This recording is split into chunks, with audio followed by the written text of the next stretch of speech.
I am delighted to welcome Chiki Sarkar to Network Capital. She's built her category of one at the intersection of media, publishing, venture capital, and so many things. We're going to talk more about it. But generally, I know Chiki because I met her very briefly at a Delhi public school reunion many years back. At that time, I was working at Microsoft. I think she was just thinking about setting up Juggernaut, or maybe she had set up Juggernaut. And now, 9 years hence, it's become one of India's leading publishers. Thank you so much for taking time out, Chiki. I always begin by asking, you have multiple identities. How do you like to describe yourself? It's very simple. I call myself a publisher. I make Call it. books. And so And that's what you I mean. I haven't, of course, I like everyone else. I'm a wife and a mother and a daughter and all of that, but essentially I'm a publisher. and did you always know you wanted to be a publisher? So, I'm the girl who, if you went back to my school and you asked my classmates, like, are you surprised that she's a publisher? Everyone would say no. I was massive, obsessive bookworm, really all through my childhood. And I was always very good at the humanities. I was a good student, but very much an artsy humanities kind of good rather than sort of physics, science, math type of good. So I think I always knew I was going to be around the world of words and stories in some form. So, I come from a journalist background. It may have been as a journalist, it could have been potentially in media in some other form. For example, could have potentially worked as a copywriter. So I come from a journalist background. I read a lot, so I always knew I was going to be around sort of reading, writing, words, language, storytelling, all of that. And so when I ran the school paper, so I was always very interested in journalism. And I had a radio show at college. So I was always kind of more in the media side of things. And then when I finished university, I applied for a couple of jobs, and I applied to publishing, I applied to newspapers. And the only person who gave me a job was a publishing company. And then I loved it. The minute I stepped in, I thought I found my calling. Unfortunately I'm not a great example of someone who can give a young person advice about finding their calling, because I've had a very straight, you could even say a boring trajectory. I was the bookworm. I was always in a certain, the things I did extracurricular were like books and all of that. And then I went and got this one job.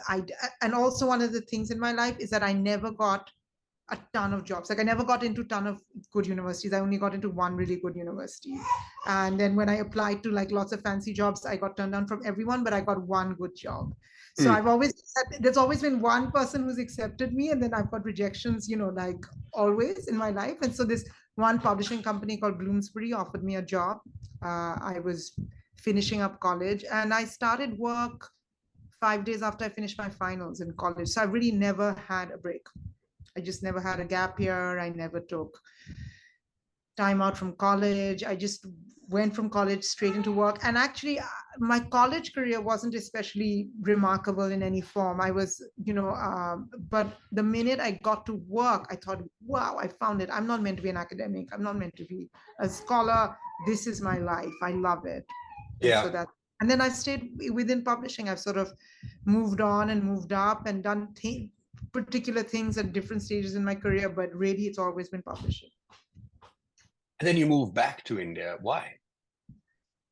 Very simple. I was 28 and I was asked to be the editor-in-chief of Random House India, which was being set up. And I wasn't going to get a job that fancy in London for a long time. I just thought I better go and, when you have an opportunity, you should go and jump, is my view. Once you're quite clear it's a good opportunity, it's important, and it's the right thing to do, you must jump. You must not overthink it. You must not feel nervous. You should, of course, if you're going to feel nervous, you will. But I knew it was the right thing for me, and I just did it. And so that's how I came. You came to India in this fancy job, and you did really well. You commissioned some iconic books. I think in the industry, most people would know you. And then in 2015, you decided to start your own company. What was the problem that you were trying to solve with Juggernaut? So After Random House, by the way, I moved to Penguin India, which was then the country's biggest publisher, and I Yeah. spent about 5 or 6, 7 years. And why it's sort of worth talking about is Random House was like a startup. Remember that I was its founding editor in chief. It was, I mean, of course, Random House was backed by being, it was the largest publishing house in the world, but the India outpost was tiny and had just set up. And so it was scrappy, it was, and I was scrappy. I was 28. What did I know about anything? And what the Penguin period taught me was scale, because Penguin India remains and is an outstanding publishing company. And it was the largest publishing company at the time, and still remains so. And so what I learned in Penguin India was scale, and I learned ambition. So what does that mean when in the world of books? In the world of books, it might mean that you're, as a young Random House person, I was kind of taking chances on young people who did quite well, but learning to be ambitious and going and getting a really big author, a really famous name, saying that, look, it's 10,000 copies isn't good enough. Let's try and sell 100,000 copies. Um, that was sort of what happened. And then what happened at the end of Penguin is I'd had a sort of almost the best year of my career. This was 2014. I published a book called Accidental Prime Minister, which many people think, Prime Minister Modi used it. It was one of the things he used as part of his campaign in that year. And it sold about 100,000 copies, became one of the highest selling sort of biggest books. And I thought, so I always thought, like, look, if I lived in America and imagine if I got Biden's right-hand person to do a tell-all about what it's like and how he snores in bed and how his dogs are always biting it, whatever it is that you want, Yeah. And how many copies would it sell? It would sell 1 million copies, right? And I thought, wow, like, look at our numbers. And but with still, that market hasn't grown. I mean, we can talk about that later, but I thought 100,000 is at the top, right? I'm like, is that it? Is that as good as it can get? For a country with 1 billion people. Yes. Well, of course, it's then how many people speak English, how many people have the income to buy books, blah, blah, blah. Of course, there's all that. You can splice it anyway, which way, but still, it's a good number, but it's a small number too, right? It's not a number that you might be excited if you worked in Microsoft. I mean, it's like a big number. And so it was sort of asking that question, wanting to do things in a new way. There'd been a merger in the meantime, and as you know, in mergers, it's never necessarily a comfortable time for old employees and so forth. So it was a combination of sort of the tensions of the merger and my own restlessness. And I said, I'm going to go out and do it. This is the time. I feel good. I feel confident. I'd had sort of 10 years of real, experience in my life. And so, Yeah. So the problem statement was one of scale and also experimenting with formats, experiment with different kind of writers, because you've had the knack of picking like really serious books and also, sort of massy books, then experimenting with different. So talk us through the problem statement, because I'm about to ask you about the parallels between venture capital and publishing. the problem statement was, can I do things better than the existing core? Which is, can I sell more books? Can I get more people? That's it. Can you play the game of scale? Absolutely. Yeah. Not enough people read books, not enough people buy books in English language in India. Can I change things? So that was the problem scale. Why books are like venture capital, and it's not just me, but it's virtually so a publisher, like a person in the movies or a person in the music, is always constantly making bets, and 95% of these bets don't work. It's sort of like you, and then 5% work. So for every Ankur Warikoo who's do epic shit, I have just today, this morning, I had to do an exercise called the pulping exercise, where the warehouse sends you lists of books that haven't moved, right? And it's often very depressing reading, because you'll say, oh, wow, there's like 3,000 copies and 25 copies returned last year, and there were no sales. There was just, and so then, your warehouse says, look, should we pulp some of this stuff? We don't need it. But what this exercise teaches you is your failures, what didn't work, right? Because they're not selling. I mean, ultimately, there are 2 or 3 ways you can judge the success of a book. One is, if if the world thinks it's a good, or the critical community or whatever, it's perceived as a very good book, a serious book. And there are, a handful of books in our lives where like it's of such a high quality that the sales sort of don't matter. It's an outstanding book. It should be published. And then, of course, a more conventional way to judge success is sales. And what every publisher will tell you, and every publisher will tell you historically, is that we make bets every single day, and most of them fail. And so, which is why one of the things you see with the world of publishing is that it's one of the big qualitative differences. I often find quality differences in the way people approach the way they appear. You can't have, how like I often find like in the world of business, it's a lot of direct gung-ho-ness. We're going to hit that. We're going to make our targets, blah, blah, blah, blah, blah. Publisher rarely speaks that language because we're losers. And in some ways, every one of us has, and these books that don't work, we've loved as much as the books that do. And often it's unfathomable why certain books work. I mean, there's a reason why when Chetan Bhagat was first selling his books and sending it to publishers, said no. It's not because people were snobby. Penguin India historically has published Shobha De, like lots of fun commercial books. So there's no reason for it to say no to Chetan Bhagat. It's just that Chetan Bhagat's book was a nice book of its kind. There were many books like that, many kinds of writers like that. And Chetan's clicked, right? Good for him. And he's already grown as a writer, and he's a fantastic icon now. But when you if he was this guy in his 20s coming to all the publishing houses, it wasn't a snobbery that why people were turning him down. It was just simply because, it's very hard. It's hard to judge. It's hard to decide. I mean, unless there's quality that blares out, it's very, very difficult to tell what will work in India. And so what that means is, two things. What I'm trying to say is that anyway, most of your books are going to not work. And then of the books that work, hand on heart, how many did you really think were going to work? Super honest, right? Like I can't tell. There are some books I know will work. Right. I did a book on UPSC by a woman who was all India 3 on UPSC. I'm like, yeah, it's going to work. I did Rajat Gupta's memoirs. I knew it was going to work. I know it, like all of that. But did I know Dubai Epic Shit was going to sell 300,000 copies in year one? No way. No way. I mean, Ankur didn't, I didn't. It's a fairly popular book, but yes, it's hard to predict. I mean, the guy is fairly popular. Yes, but not only do most of our books not work, but I would say at least 50% of my books that do work, I wouldn't be able to say to you that they worked at the level they did.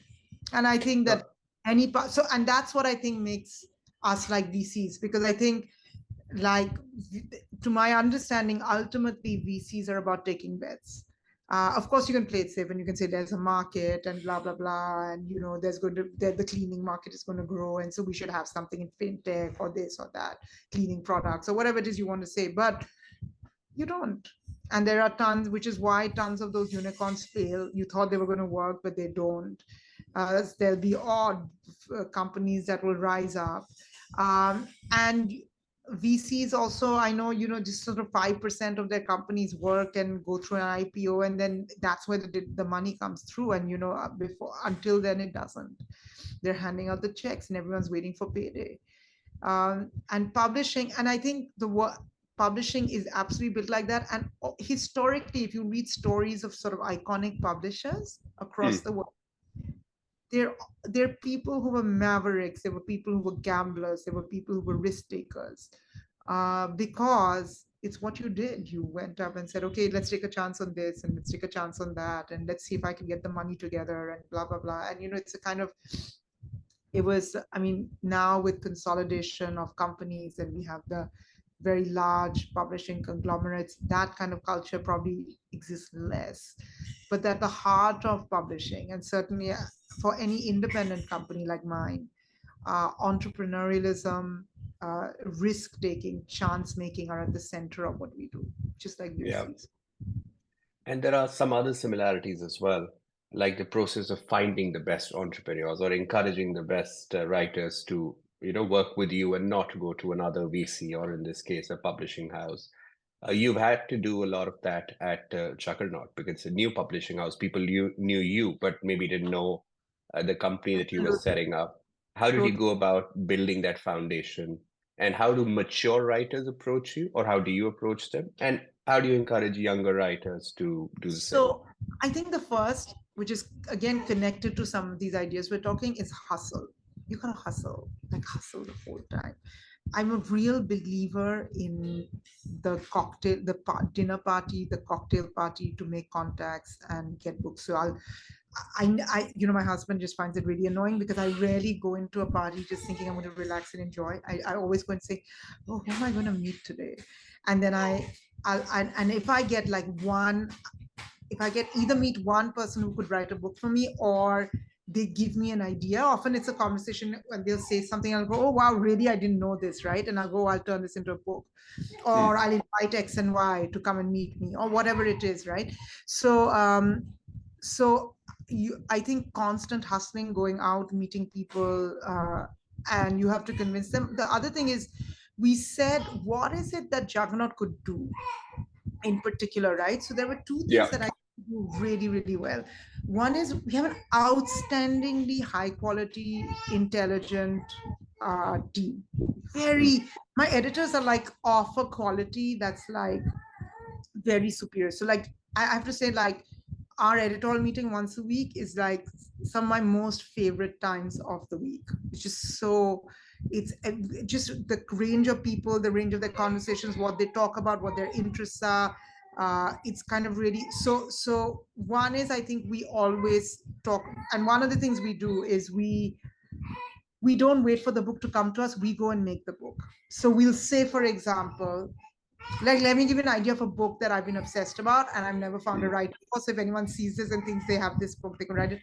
I want to commission a history of India, but told from South India. So I always feel like as kids, when we study Indian history, it's always from the north, right? The Aryans came, and then the Mughals or the Sultanate or the British or whatever, right? And but what if I turned the country around and I told history from down south? But to return to sort of what was Juggernaut's special sauce, right? So one is we sort of made books in-house. So we said, you know what, we really need this book or that book. Like, one of the things, for returning to this history of South India, one of the things we noticed is that, I mean, this everyone knows in the world of anyone who's doing business, that South India is, of course, far more affluent and middle class than North India. And so, virtually most sort of relatively high-end products in India are sold more in the South than in the North. 60% of sales, even from an FMCG. I remember we had an author who was at Unilever who said that Unilever, like 60% of their sales were from the South and 40 in the North. And that holds for books. And in fact, Bangalore today is the second highest selling book city that purchases books. So we said, gosh, our readers are in the South and we're making books from the North because we all sit in Delhi. And how can we turn this around? Or we'll say, who are the 5 political stars that we have to get writing for us? Or we'll say, like talking about babies. So I'm an obsessive sleep training person. And we have our editor, Jipat, who's just 3 years ago had kids, and we both read a book by this very anal sleep training woman called Gina Ford. She's a best-selling sleep trainer, a baby nurse in England, and it's the best baby training book in UK. And we said we really need one for India, but it has to work for Indian parents, because Indian parents are not great at scheduling for their children. They'll keep the children up late, relaxed. The kid will be taken to the hotel while they're all eating dinner. No one says, oh, 7 p.m. time for bed, But within that, of course, parents do go crazy without sleep. And especially if you have working moms and working dads, how do they manage? So one of the things a book that we've been wanting to do and we feel like there's a market for is a Indian sleep trainer, but someone who speaks the language of Indian couples. So not Right. like a very Western way, because that person has to understand what Indian behaviors are like. And Indians are not going to be that regimented. So within that, so so bottom line, Juggernaut is constantly asking ideas, like, and thinking about it in a kind of big trends way. What do we think is happening on history? What do we think that's happening on politics? uh, in the social media influencer world? What are the books we need? And then we think of the book idea and we go and find the writer. 90% of Juggernaut's list comes like that. We often pitch people through Twitter. I mean, two of Yeah. my, I think Juggernaut's, arguably our most successful book of our list is a book called Early Indians by a man called Tony. I just messaged him on Twitter saying, hey, would you like to write a book for me? Because for some reason his articles were constantly showing up for me on my feed, and he writes about prehistoric India, early Indians. I liked it, and I said, will you write this book? And he said, yeah, sure. So we I just wrote to a website that I follow on Twitter, and I direct messaged them just yesterday saying, listen, I love the content you're putting out. I think it's a book. So we're constantly going out there, and we do not wait for an agent. We do not wait for an author. We go out and make our books. And so because often our pitches are very strong, people say yes. So, we are just about to publish a book by Milind Soman, whose memoirs were published by Penguin, and he was very happy there. But one of my editors had this great idea. Do you remember his mother became really viral doing push-ups in her sari? And she said, why don't we do a fitness book with Milind and his mom? I thought this was genius. So I reached out to him and I said, look, would you like to do it? And he said, I love this idea, but I also want my wife involved, and let's do it with fitness across every age. My wife is like in her 30s. I'm in my 50s. Mom's in her 70s or 80s. We're like, done. Book. We're publishing in J. So, I would, if I just gone to Milind Soman and said, oh, Mr. Soman, would you write me a book? I think that, but he liked this idea because he's, he loved the idea of sort of involving his mother and doing this book. So it's about, Kareena Kapoor. Again, we don't just go to, particularly one of the things that Juggernaut's done is gone out and got celebrity, and we find the exact thing that we think that they really stand for. So with Kareena Kapoor, I didn't say write your memoirs. I thought, look, she's not going to say yes. She's still in the middle of her career. But I said, look, you're very public with your children. You're always taking, there are photographs of your pregnancy, and you're doing shoots in your pregnancy, and you take your kids along, and Taimur was this media sensation. I said, write me the pregnancy book, the pregnancy Bible. And she loved the idea. And again, it was the right pitch to the right person at the right time, right? And I think our other special sauce really is marketing. So in my afterlife, I think one of the great things about the world of work is that you start out in one field, and then hopefully, if you're lucky, you find another thing you're surprisingly good at that takes you by surprise. And you may not have ever said it 20 years ago, but it happens that I love marketing. I'm just genuinely interested in marketing and publicity. I just love it. And because of my interest in it, we do very, very good marketing. We just pay attention to every book. And my editors are involved in conceptualizing some of the marketing ideas because they have content intelligence. So our publicists don't have that content intelligence. So they don't know the smart piece that our writers can write, but our editors do, right? Because they've really read the book, or they don't know the exact extracts to pitch. Because they're and our view is that the media have a ton on their plate. Everyone is understaffed. So if you can do half the work for them, which is you give the great pitch, you find the great extract, you do it all, and you give it to them, and they go, yeah, great, this is great, I didn't have to think about it, then it really works. So we've sort of have a kind of total approach to publicity in the way we think about it, how we conceptualize. Like, I'll give you another really, it's a very Juggernaut rule. So once we publish a book, when we talk about it to our sales team, when we talk about it to our marketing team, guess what? We never, ever say the book is good. Because my sales team okay, which is HarperCollins' sales team. Now, HarperCollins is a large multinational company. That sales team is selling thousands and thousands of new books every day. And what is it that every editor tells them? Fantastic book. This is a Mm. great, right? And now the sales guy is fried. Firstly, he knows that the numbers in publishing means 90% of those books are going to flop. So whether the editor loves it or not, it doesn't matter. This is not necessarily going to.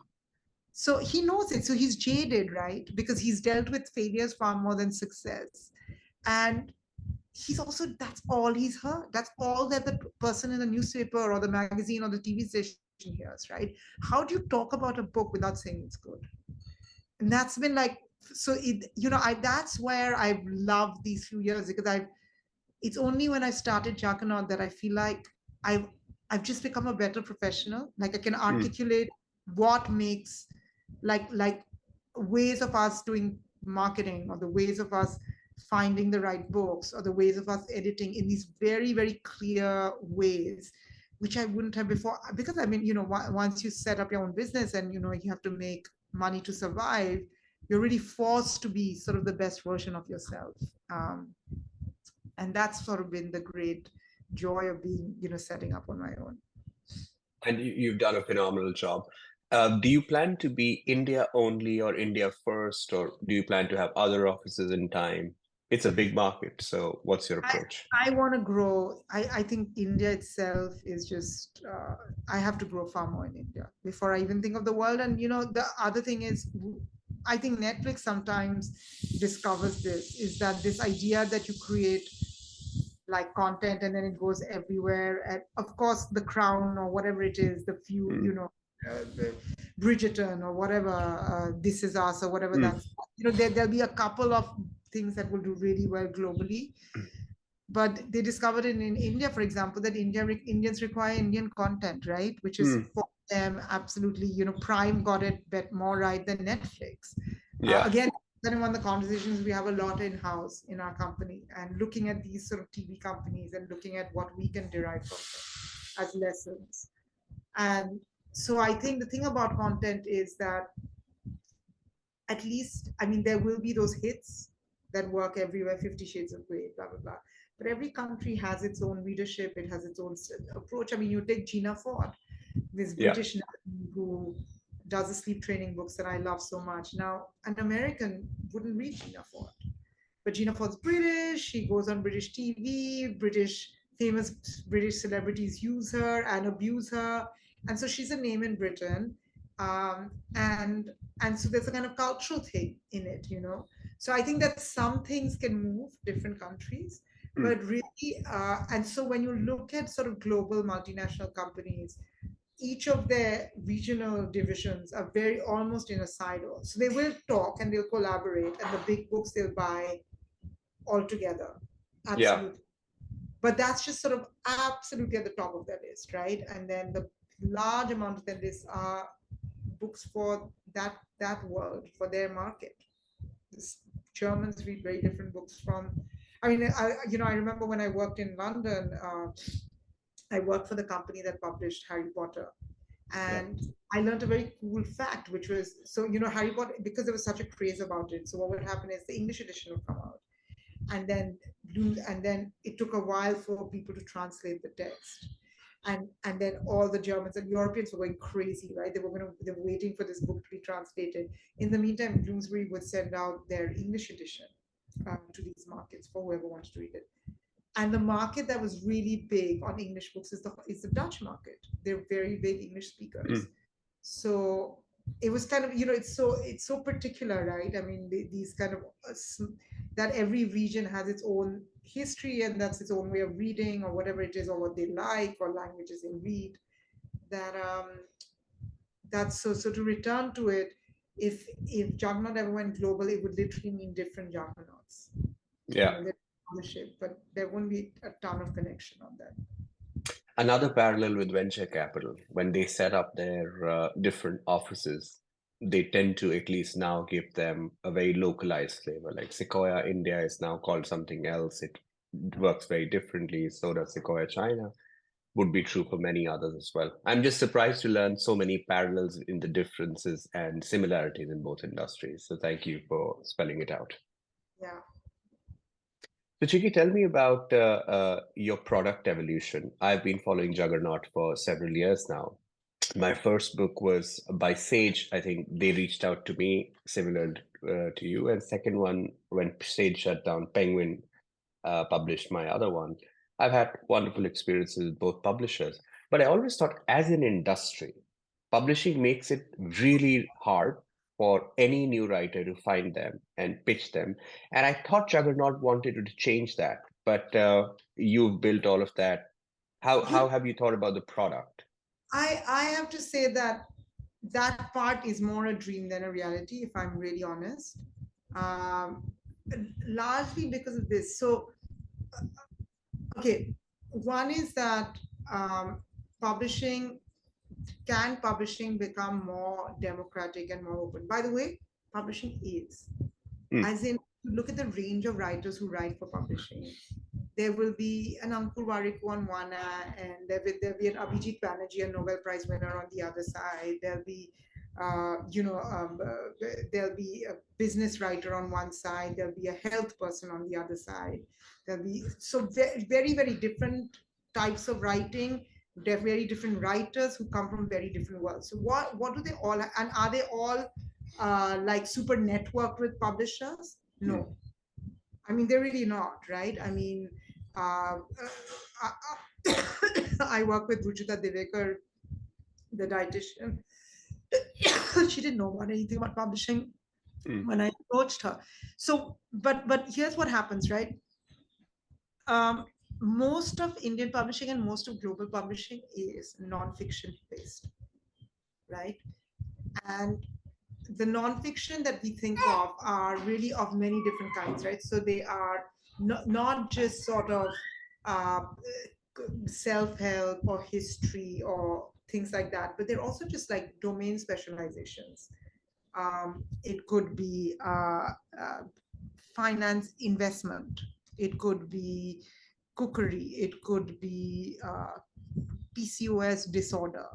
It could be dealing with depression. It could be decorating your house. It could be gardening, right? So when you think of the bulk of any publisher's list, 50-60%, I would say, would be nonfiction of various kinds, right?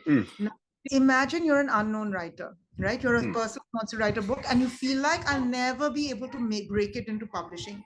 So first, let me tell you that most, particularly in India, there is a quite scrappy entrepreneurial, we're looking for someone constantly trying energy across all publishing houses. I mean, Juggernaut has it in excess, but we have it in all, I really would say that virtually all publishers have it, right? So now let's ask, what are you writing, right? So if you are writing, most people who say they want to write tend to be fiction writers. They don't have to be nonfiction writers. So, we're always looking for domain experts. I mean, it would be great to get a great Indian gardening book or, a book on how to design for small Indian homes or whatever it is. Right. So your main thing has to be about domain expertise, and you have to show and demonstrate to me that you are one of the best people and most qualified to write this. That is all we pick. Okay, that is our one competence. Yes, that's one. Competence and reputation in your own world. So, for example, this archaeologist is not a glamorous person. I think she's quite an old lady or something. I don't actually know a thing about her, but I know that she's very well reputed. And she's like, I've never written. And we said, we want it, we'll hold your hands. So we, so that's how we approach the world of nonfiction, right? And then of course, there's a component which is celebrity, but I'm presuming you're not a famous person, you just want to write, right? The second category, which is most of you, is that you want to write novels. And those are, when people say I want to write, they almost certainly want to write fiction, right? And how do you get it? So one, 300% is harder. Why is it harder?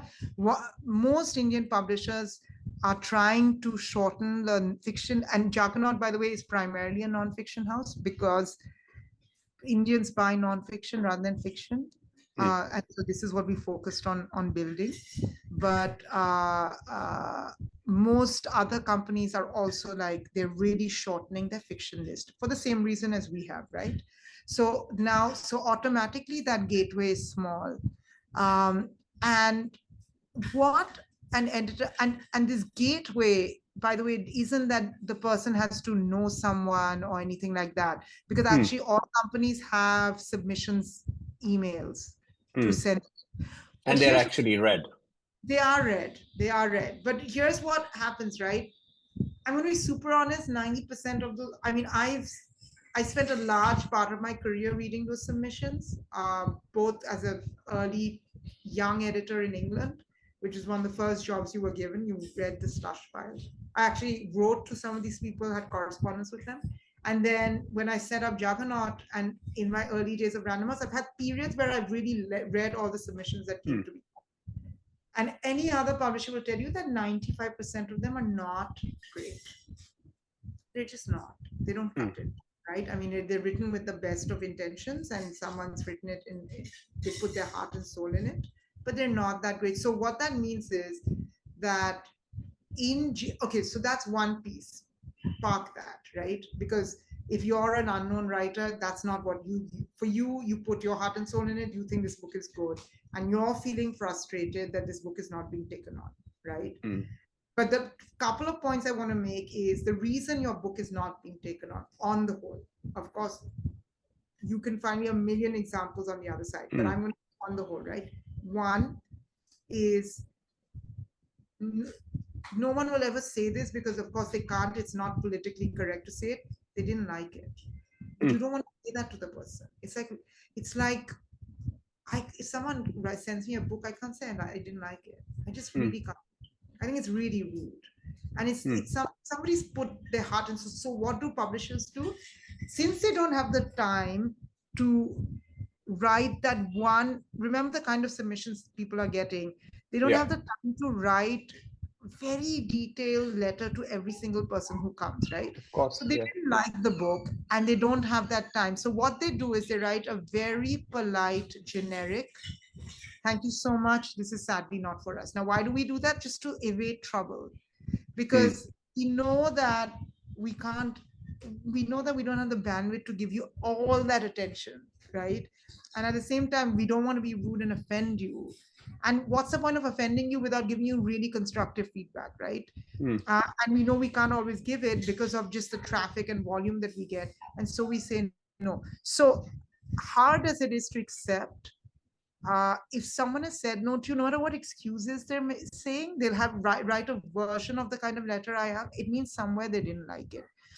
Now, but I want to just say to you that, is it possible for anyone? You're sitting in some small town, you've written the book. Can someone in a publishing house read it? Yes. Those means absolutely exist. They exist in people's websites. So you can send it out and it will be read, but it may not be read in a month. It might be read in 4 months. It might be read in 5 months. Okay, because you're in a traffic light, a queue, and the young editors who are the most, by the way, the best people to read your book because they're enthusiastic and they're longing to find the next new thing. Okay. They're the ones who are going to read your book, and if they've said passed on it, it's because they don't like it, and they're not going to tell you that, and they're not going to tell you that because they don't have the bandwidth to tell you that properly, right? And it's about being nice, it's about being courteous, it's about keeping that conversation short. Unfortunately, I call it better or worse, but that is what it is, right? But is it possible for you to submit? Oh yes. Acceptance harder. Why is it harder? Because look, the difference between publishing and say posting on Medium or anything, what's the kind of big difference between tech and sort of call it the legacy businesses? Someone has an eye, someone is curating you. Someone says, I like this, I don't like this. I'm going to take a chance on this, I'm not going to take a chance on this, right? Now, if you're in the tech business, you're basically arguing that that person is very subjective, and that subjectivity means many things fall through the net. And it's not a fair subjectivity, right? And so I'm going to make it totally open for everything. I get it. It's one argument, right? But take a VC, take publishing, take the movies. In the end, it's often that the single judgment is not invalid because it's not like it means that everyone doesn't get to publish, right? The single judgment is saying that these are the things I would take a bet on. And why are they making that judgment? Because they like, why am I qualified to do this? Because reading is all I did. I mean, I was like this dork who was terrible at everything except reading books. And it's what I did from the age of 5. I read and read and read and read and read and read and read. And when I feel sad, I don't watch a TV show and binge on it. I read. And every night, or most nights, when I'm not tired with the baby, I will, read a book to bed. And in my mind, I think, what's the next book I'm reading? And what does constant reading do to you? It creates a kind of muscle in your brain, which gives you a sense of what's good, what's not, what works, what doesn't, and more importantly, what you like and why you like it. And that judgment across the world, right? The human judgment, which comes out of experience and hard work and training, cannot just be thrown away because of, I think both those things can exist. Yeah. But it's that, I mean, again, to give you a very simple example, there was a business called Wattpad, which started in Toronto, right? It was like everybody could write, everybody could upload. Now, why hasn't Wattpad created more hits? Like, what is it, right? And it's that in the end, a book does well, but then and even in the Wattpad system, right? It's one person, it'll be like one person says, I really like this book, and then they make 10 other people read it. And then those 10 people say, I really like it. It is the individual judgment, but in the end, the thing about publishing is that the individual judgment, whether it's on a thriller or a horror story or like a very serious work of politics or a very serious novel written in Tamil, it's somebody saying, I'm reading all the time, every day. I read, like this week, I've read 2 to 3 manuscripts, 2 to 3 full books. Like yesterday, I read one, last night, before going to sleep till 11, till midnight. And I'm reading all the time. I'm reading constantly because I need to find books in my list and I need to make hits. I'm hungry for it, by the way. So we're all on the same team. I mean, I'm not saying, I have my 300 authors and I'm only going to work for them. I'm like, no, fuck, man. I have to grow the list. I have to find the next hit. I have to find the next talent. If I don't find the next talent, I'm going nowhere. So that hunger exists, and we're reading it. And then I say, this is the book I want. This is the book. I remember we got a book that was sent to us about 4 years ago called Bottle of Lies, which is about Rand Baxi, really brilliant nonfiction book, one of our biggest successes. And I remember I read that. I read it on a Friday night, and I wrote to the agent next day and I said, I have to buy it. I'm going to buy it. I love this book. It took me like, a night of reading. You know what you know what your gut likes, you know what your stomach likes, you know what your years of reading has told you is a good book. And then you go out and go and get it, right? Now, this active choice and decision making that goes into publishing is very powerful. I actually think that the making everything available is great, and it puts a certain amount up on the surface. But I think that there is also very much, and I don't want to say that ours is the only way. I think the idea of the democratic platform is truly a fantastic thing. But for any it's also like a VC. I mean, he's saying, I made that choice, right? And with every choice that you make, there are 10 things you choose not to do. More than that, yeah. And some of them turn out to be hits, right? I mean, like, for example, my most famous turn down was White Tiger. I didn't love it. I'm really happy it did well. It's I'm happy for him. I'm happy for his publisher. I'm happy for India that it won the Booker. It's great, but I didn't love it. I didn't, right? And I'm not going to regret that. And because because the thing about it is that my bets have worked. and then I have bets that don't work. But I'm not sure that turning it into a larger, the democratic text space isn't the place where we actually end up making. It's not that that process is creating more hits. Yeah, I'm yeah, not sure. I could not agree more. You know, What some people would say there is that more than it being democratic, the fact that it's not clear what does a publishing process look like is the problem. But now you've spelled out through this podcast very clearly that these manuscripts are read and somebody is actually sitting on the other side of the table and is probably just not happy with what he or she is reading. So you can try again. I'll tell you what happens often, right? We'll be reading a lot of books, manuscripts, eyes get a little bleary, bit bored, Hmm. tired, okay, low energy. And then one day we'll get a manuscript and there'll be something, at least for me, I know, like there'll be something in that first page and I'm like, oh fuck, I just woke up. Hmm. And then you want to turn the next page. Yeah. And you want to turn. Instinct or, like hit And now the making. point is it is invisible, right? Hmm. And I think why people feel frustrated about publishing is they're not often, I think what happens is people want really good feedback. Why did you say no to me? Why don't Hmm. you love me? I put all my energy in this. You've just given me this totally polite, nondescript no. Fuck you. I spent days, hours, months Hmm. slaving away at this. And all I got was 3 letters, 3 sentences from you, right? Did you even read it? Nothing in your letter says that you read it, right? And now I've explained where we're coming from, right? Which is that I am not even going to commit. I cannot commit to everyone to give them that feedback. Cannot. Hmm. Just physically can't, no one can. Uh, and actually, there is not a solution for that. Interestingly enough, there's not a text solution for that, which is the detailed feedback. And I often find that on the occasions when I have given that detailed feedback to someone, when I can tell that they're happy more, almost like, of course, they would have loved to have been published, but the fact that someone no, really spent time with their effort and gave them the respect of, like, sort of acknowledging that effort, and but it is a very exhausting thing. Hmm. I don't know. I mean, you see, I'm not sure. So what there is now, agents sort of do some of this work.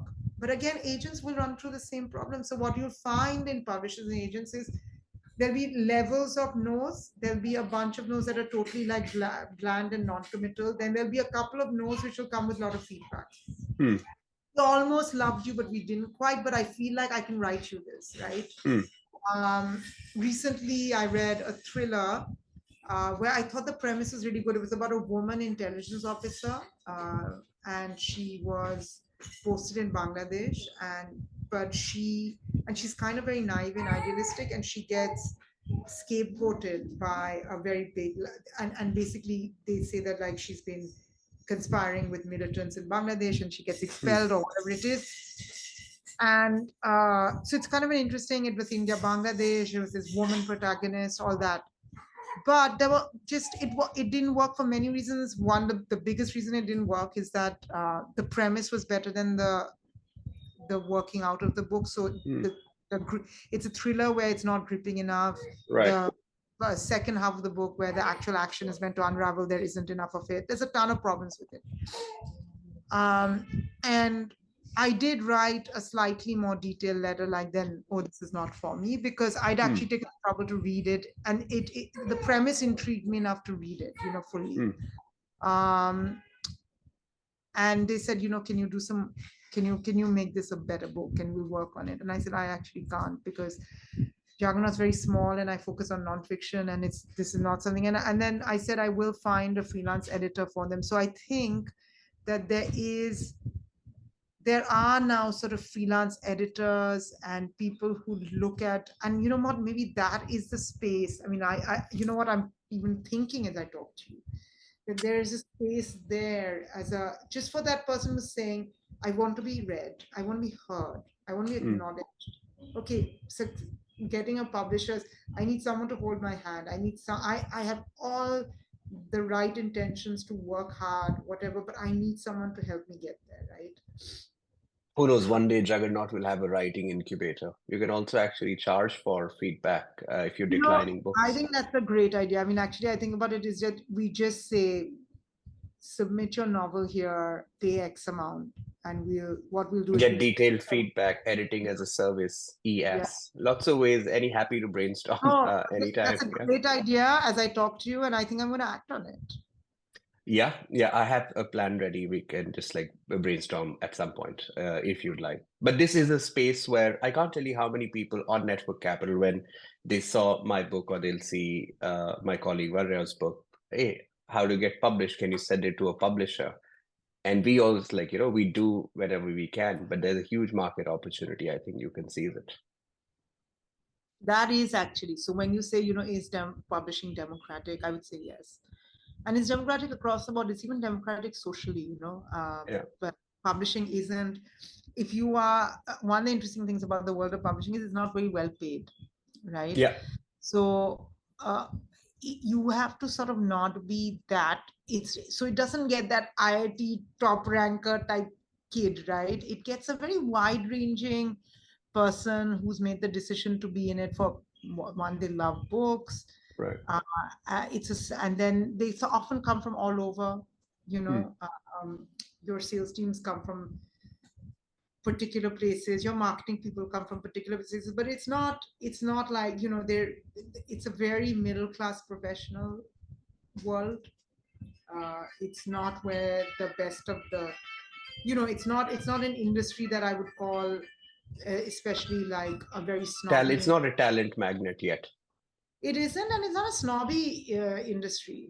Because I Hmm. mean, like in America and UK, you would have said there was a tradition of sort of gentlemen going into publishing who had a bit of money and who were very well educated, and they did it. And so there was a tradition of sort of gentlemen's publishers, and that's what, if you see the sort of history of publishing in those countries. But that's not the case now, and it's certainly not the case in India. I mean, it is not. And the other thing is that every editor will tell you this, and they mean it. Even they are looking for the next hit, and the hit, they want some new writers. So it's not that there isn't a mismatch. It is that there's a volume issue, there's a bandwidth issue, there's just, a feedback issue, right? I mean, those Yeah. are the kind of problems rather than, anything else. Yeah. Just like, we're coming towards the end of it. If you have a couple of more minutes, I'd like to ask you a few questions. In the many, many, many years you've done this job, now as an entrepreneur, but before as an editor-in-chief, have you found an evolution in how India reads? And do you have any like macro thesis on where India is heading when it comes to reading, content consumption through the written word? So I think the big one is Indians want to read about India. Mm. They are, so, and Indians, and so Indian history, Indian botany, Indian kids books, of course, Indian mythology. Indians love, but if, why this is particular is if you were a British publisher or a Brazilian publisher or a Japanese publisher, you would buy books from all over the world. Oh, there's a great, I mean, like, Do Epic Shit has been sold in Russia. A Russian reader wants to read about this Indian influencer, right? Now, if you gave me a book by a Russian influencer, I'd say, I mean, I'll look at it, but unless like those that I can tell that lots of Indians are watching this Russian influencer, I won't buy it for this Hmm. market. So what I mean is that like Indians are very, very insular in the book, in the subjects that they read, right? And I think that may have been the case earlier on, but this has become accentuated. We like our hits. Um, so that's one. Two is that the big change in my time has been that the world of nonfiction publishing has become wider, deeper, richer. So you have more works of history, you have young history, you have more works on, as I said, things like Prince of Delhi, or the history of prehistory of India's like landmass, Hmm. or we now have started an imprint on Indian birds. I mean, it's as narrow as it gets, right? Yeah. So nonfiction across, and of course there's self-help, spirituality, cookery, I mean everything, but it's all Indian, and it's all these different bits of nonfiction that's become more developed, that's become more sophisticated, that's doing and that's where a large part of your readership is.